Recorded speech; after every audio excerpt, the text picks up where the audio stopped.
غم بھی گزشتنی ہے خوشی بھی گزشتنی، در غم کو اختیار کے گزرے تو غم نہ ہو. تو یعنی کہ غم کو قبول کرنا ہے، اس کو ریڈ کرنا ہے، اور اس میں نا بڑا لیسن ہے. اور دیکھیں اللہ نے پورا طریقہ بتایا کہ دیکھو نا امید نہیں ہونا ہے. اگر یہ پرابلمز آ جاتے ہیں تو پھر اللہ طریقہ بھی بتا رہا ہے کہ تم نے ہوپ کیسے پکڑنا. آپ کی دانائی اگر آپ کو نادانوں کے ساتھ گزارا کرنا نہیں سکھا رہی تو آپ کی دانائی کس کام کی؟ سپوز کسی پہ کوئی بہت بڑا پرابلم آ گیا ہے، کوئی شاکنگ ایونٹ ہو گیا اس کی لائف میں، کوئی انگزائٹی سے یعنی بہت زیادہ انگزائٹی میں الجھا ہوا ہے وغیرہ وغیرہ. What are some of the things ہم لسٹ ڈاؤن کریں جو اسے ہیلپ کریں گے؟ کر لو جو ٹرائی کرنا. صحیح صحیح. آخر میں پہنچو گے اللہ تک ہی، اس کے علاوہ تمہیں سکون نہیں ملے گا. اچھا وقت آنے والا ہے. Keep it up and keep your hopes alive. زندگی آخر رلا ہی دیتی ہے، پھر چاہے ہم اپنے ماں باپ کے کتنے ہی لاڈلے کیوں نہ ہوں. بے شک. وسیم بھائی یہ کوٹ ہے اشفاق احمد صاحب کا میرے سامنے، تو یہیں سے آغاز کرتے ہیں آج کی بات کا کہ ڈو یو تھنک کہ زندگی واقعی اتنی مشکل ہے؟ بالکل. اصل میں دنیا کی سب سے جو غیر یقینی چیز ہے نا وہ زندگی ہے، اور سب سے یقینی چیز موت ہے. تو زندگی میں نا وہ ارادے ٹوٹتے ہیں اور آہستہ آہستہ غم آتے ہیں، اور آپ کو پتہ چلتا ہے کہ ٹھہرنا مشکل ہی ہے. لیکن جو اللہ کے ساتھ رجوع کر لیتے ہیں ان کو یہ بات سمجھ لگتی ہے کہ جانا تو ہم نے ہے، لیکن جانے سے پہلے کچھ کام تو کرنے ہیں نا. تو وہ جو کام میں مصروف عمل ابھی ہم بات کر رہے تھے کہ جو اللہ کے کام کر رہے ہیں، جو مصروف ہیں، تو پھر وہ ان چیزوں کو اپنے اوپر، اس غم کو اپنے اوپر حاوی نہیں ہونے دیتا. وہ حضرت واصف رحمۃ اللہ ایک شعر پڑھا کرتے تھے کہ غم بھی گزشتنی ہے خوشی بھی گزشتنی، گر غم کو اختیار کے گزرے تو غم نہ ہو. تو یعنی کہ غم کو قبول کرنا ہے، اس کو ریڈ کرنا ہے، اور اس میں نا بڑا لیسن ہے. صحیح بات. تو یہ اللہ تعالیٰ ہماری برداشت، سب سے بڑی قوت برداشت ہے. بالکل صحیح. تو ہماری یہ برداشت بڑھانے کے لیے اللہ تعالیٰ غم بھیجتا ہے. صحیح. اور آہستہ آہستہ صبر کے ذریعے، نماز کے ذریعے انسان جو ہے نا اس مشکل سے نکل آتا ہے، کیونکہ اللہ کا وعدہ ہے کہ ہر سختی کے ساتھ آسانی ہے. تو سختی کے بعد آسانی ہے. اور اکثر لوگ جو نا امید ہو جاتے ہیں نا، تو اللہ کی رحمت سے نا امید ہونا اصل میں اپنے مستقبل سے نا امید ہونا ہے.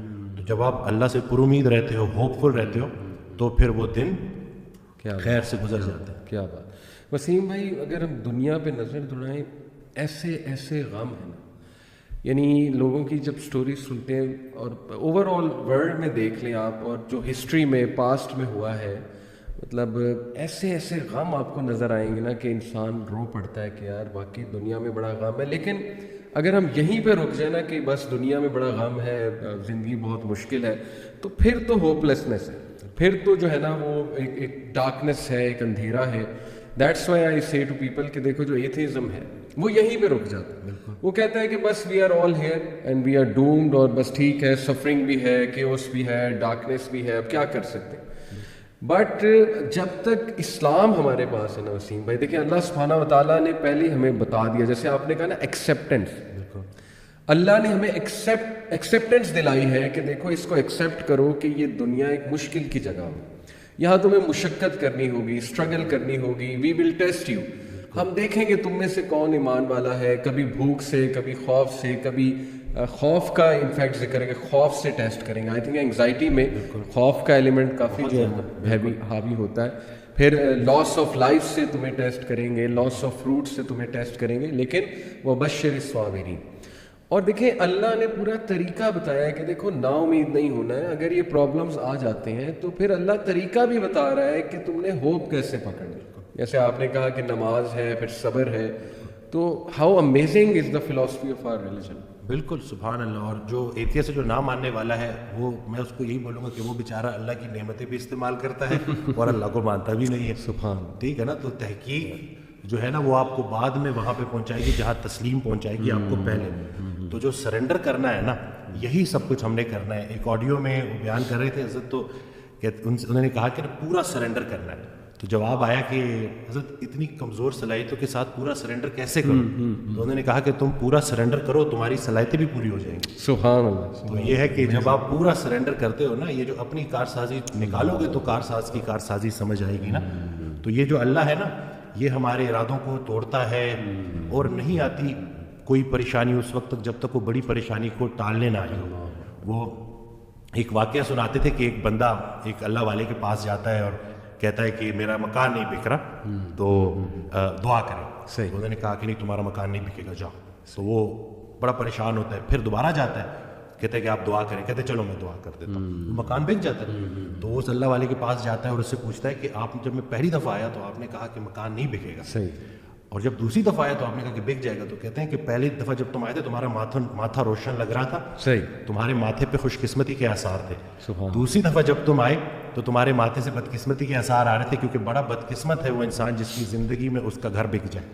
تو جو چیز تم اپنے لیے پسند کر رہے ہو، جس چیز پہ تم جشن منا رہے ہو، وہ اصل میں تمہارے استغفر اللہ کا مقام ہے جس کو تم الحمدللہ کہہ رہے ہو. صحیح. انسان جو ہے نا وہ جلد باز ہے، جلد باز ہے. وہ کہتا ہے کہ بس میرے اللہ کو اپنے مطابق چلانا چاہتا صحیح ہے. بات، صحیح بات. اور اللہ نے ہمارے لیے کتنی خیر رکھی ہوئی ہے، کتنی آسانی رکھی ہوئی ہے، ہمیں خوش کرنے کے لیے اللہ کے پاس کتنا کچھ ہے، لیکن ہم جلد بازی میں اور نا امیدی میں اس سے محروم ہو جاتے ہیں.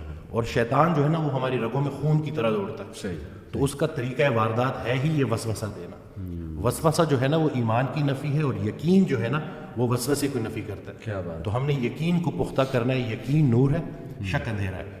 تو اسی طرح سے یہ وسوسے کے اوپر سوال کیا گیا تو حضرت کہتے ہیں کہ میرا اللہ پہ یقین بے گماں ہے جو علم بن گیا. تم بھی وہ یقین پیدا کر لو، تمہیں بھی علم مل جائے گا. زبردست. یہ جو شک ہے نا وسوسہ، یہ آج کل بڑا کامن ہے کہ یہ لوگ اسی وجہ سے نا اندھیروں میں ہیں. جی جی. تو شک کی وجہ سے بالکل.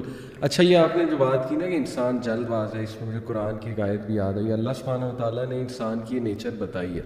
سورہ معارج میں اللہ سبحانہ و تعالیٰ کہتے ہیں کہ بے شک ہم نے انسان کو نگرڈلی اور اینکشیس پیدا کیا. جلد باز ہے، جب خیر آتی ہے تو آپے سے باہر ہو جاتا ہے، اور جب کوئی ڈیفیکلٹی آتی ہے تب پینک ہو جاتا ہے. الا المصلین ایکسیپٹ دوز ہو آفر. یعنی اللہ نے سلوشن بھی ساتھ بتا دیا کہ نہیں، نماز تمہاری ان چیزوں کو چیک کرے گی، سجدہ کرو اللہ کے آگے. اور وہی آپ کی علی بات ہے کہ یقین. اور میں تو سمجھتا ہوں وسیم بھائی کہ ہماری زندگی میں جتنے بھی مسائل آتے ہیں نا وہ اللہ کی ذات پہ یقین دلانے کے لیے تو آتے ہیں کہ دیکھیں ہمارے ہاتھ میں تو ہے ہی کچھ نہیں. انسان پہ کبھی کبھی ایسا کوئی پرابلم آ جاتا ہے اس نے ایکسپیکٹ بھی نہیں کیا ہوتا. دس از ویئر، جیسے حضرت علی صلی اللہ عنہ نے کہا تھا نا کہ میں نے تو اپنے ارادوں کے ٹوٹنے سے اپنے رب کو پہچانا. تو اگر یہ چیزیں ہوتی نا وسیم بھائی تو کیسے ہم اللہ سبحانہ و تعالیٰ کو پہچانتے ہیں، اللہ کی پاور کا ہمیں کیسے احساس ہوتا ہے. بالکل. اشفاق احمد صاحب کی بات سے آپ نے سٹارٹ کیا تھا تو مجھے ایک واقعہ یاد آئی ہے کہ ایک شخص ان کے پاس گیا اور کہا کہ اشفاق صاحب کوئی زندگی آسان کرنے کی ٹپ دے دیں. تو انہوں نے کہا میں تمہیں موت آسان کرنے کی ٹپ نہ دوں. تو کہتے ہیں چلے وہی دے دیں. کہتے ہیں اگر تم اپنی موت آسان کرنا چاہتے ہو تو جاؤ کسی کی زندگی آسان کر دو. اللہ. تو جو اللہ کا کام کرنے والے ہوتے ہیں وہ گلہ نہیں کرتے، وہ شکر کرتے ہیں اور لوگوں کے کام آتے ہیں. وہ سارے کام جو ہے نا وہ اللہ پہ نہیں ڈالنے، اللہ کے بہت سارے کام ہیں جو ہم نے کرنے ہیں. اور دوسرا یہ کہ خواہشات، یہ جو دنیاوی خواہشات ہیں، یہ جو فانی چیزوں کی محبت ہے، آپ کو جیتے جی فانی کر دیتی ہیں. اور یہ جتنا کچھ بھی ہے نا وہ ایک شعر ہے کہ تیرے سوا کروں پسند کیا تیری کائنات میں، دونوں جہاں کی نعمتیں قیمت بندگی نہیں. تو اللہ جو ہے نا اس کو ہم نے کسی چیز، کسی لالچ سے ہٹ کے صرف اللہ کیونکہ عبادت کے لائق ہیں اور اللہ خالق ہے، اور ہم نے اپنے حالات کو نہیں دیکھنا، بس ہم نے ماننا ہے. امیر انسان اگر اللہ سے دور ہے تو امیری اس کے لیے آزمائش ہے، غریب انسان اگر اللہ سے دور ہے تو غریبی اس کے لیے آزمائش ہے. بلکہ وہ ایک آڈیو میں ارشاد فرماتے ہیں کہ جو غریب ہے نا وہ بھی غنی ہو سکتا ہے. وہ غریب غنی ہے جس کی امیر کے مال پہ نظر نہیں. تو اب وہ دیکھیں نا کہ کتنا آسان ہے ہمارے لیے نا، لیکن یہی ہے کہ اس کو پریکٹس کرنا. اور پھر یہی ہے کہ جو کامیابی کا ہم نے جو ایک معیار رکھ دیا وہ صرف یہی ہے کہ بینک بیلنس اور یہی سب کچھ. تو انسان بھی بیچارہ نا بڑے بڑے گھر بناتا ہے اور سوتا اسی ایک چھوٹی سی تنگ سی جگہ پہ ہے، بستر پہ، جتنی اس نے قبر میں سونا ہے. صحیح بات. اور یہ ہے کہ وہ حضرت کہتے ہیں کہ جو چیزیں تم نے اپنے مرنے کے بعد ویسی چھوڑ جانی اس کو اپنی زندگی میں کیوں نہ چھوڑ دو. ایک اور جگہ کہتے ہیں کہ جن کو تم نے اپنے مرنے کا غم دے کے جانا ہے ان کو اپنی زندگی میں تھوڑی خوشیاں تو دے جاؤ. تو یہ جو ہے نا عمل، مصروف عمل ہونا ہے اور ارد گرد کے لوگوں کے کام آنا ہے. جی سمز اٹ آل اپ ماشاء اللہ. مجھے وسیم بھائی ایک صحابیہ بلکہ امہات المومنین میں سے ام سلمہ رضی اللہ تعالیٰ عنہ، ابھی ریسنٹلی میں سیرہ کی کلاس میں ان کا ذکر آیا ام سلمہ کا، جب ہجرت کا ٹاپک آیا. ام سلمہ کے شوہر تھے ابو سلمہ، اور ان کے ایک ہی بیٹے تھے. ان کے بیٹے کی عمر 2.5-3 سال تھی. تو یہ دونوں نے ماشاءاللہ ہجرت حبشہ بھی کی، اور جب مدینہ ہجرت فرما رہے تھے رسول اللہ صلی اللہ علیہ وسلم جب حکم آیا تو یہ اور ان کے ہسبینڈ اور ان کا بیٹا جو ہے وہ ہجرت کے لیے نکلے. تو ہوا ایسے کہ قریش مکہ والے آ گئے اور انہوں نے کہا کہ ابو سلمہ تم تو جاؤ، تم قریشی نہیں ہو، ہمیں تم سے کوئی سروکار نہیں، لیکن یہ جو عورت ہے نا یہ قریش کی ہے، یہ اور اس کا بیٹا یہیں رہیں گے. تو انہوں نے دھمکا کے, مطلب ظاہر ہے کہ ان کے پاس وہ ویپنز وغیرہ تھے, انہوں نے دونوں کو جدا کر دیا, ہسبینڈ وائف کو. اب آپ سوچیں کہ کتنا بڑا ٹرائل تھا یہ ام سلمہ کے لیے کہ ان کا شوہر ان سے جدا ہو جاتا ہے, بیٹا ان کے پاس ہے, اور شوہر پھر ظاہر ہے ہجرت کی طرح ہجرت کر جاتے ہیں. اس کے بعد ان کے جو شوہر کے قبیلے والے ہیں وہ آ جاتے ہیں, اور وہ آ کے لڑتے ہیں قریش مکہ سے اور کہتے ہیں کہ جی یہ ہماری اولاد ہے, اس کو ہم لیں گے, عورت تم رکھو, عورت سے ہمیں کوئی سروکار نہیں, لیکن یہ بچہ ہماری اولاد ہے. اور لڑائی ہوتی ہے یہاں تک کہ ایک طرف سے وہ کھینچ رہے ہوتے ہیں, ایک طرف سے قریش مکہ بچے کو کھینچ رہے ہوتے ہیں, اور بچے کا نا آرم ڈسلوکیٹ ہو جاتا ہے. تو وہ چیخ اٹھتی ہیں درد سے ام سلمہ, اور کہتی ہیں کہ خدا کے لیے بس تم لے جاؤ اس کو, لیکن اس بچے کو چھوڑ دو. یعنی وہ ماں کا دل آپ کو پتہ ہے کیسے تڑپ اٹھتی ہیں. اور روایات میں آتے ہیں وسیم بھائی کہ بچہ وہ لے جاتے ہیں, 6 ماہ ام سلمہ وادیوں میں جا جا کے روتی ہیں, 6 months یہ پورا پیریڈ بتایا کہ ڈیلی رات کو جا کے ان وادیوں میں روتی ہیں جا کے.